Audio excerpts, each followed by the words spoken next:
আমি এখনো দাঁড়িয়ে সেই মোড়ে, যেখানে তুমি একদিন বলেছিলে ভালো থেকো। শব্দটা ছোট ছিল, কিন্তু তার ভেতরে যেন পুরো একটা ঝড় লুকানো ছিল।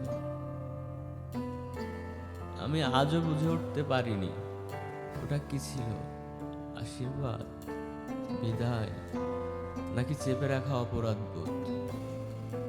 তুমি ঠিকই চলে গিয়েছিলে, কিন্তু রেখে গেছো একরাশ নীরবতা, যেটা এখন আমার ঘুমের চাদরে কাটার মতো বিধে।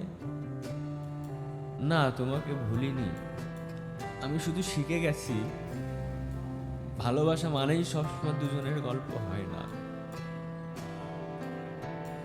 কখনো কখনো ভালোবাসা হয় শুধু একজনের মনের ভিতরে লেখা নিঃশব্দ উপন্যাস।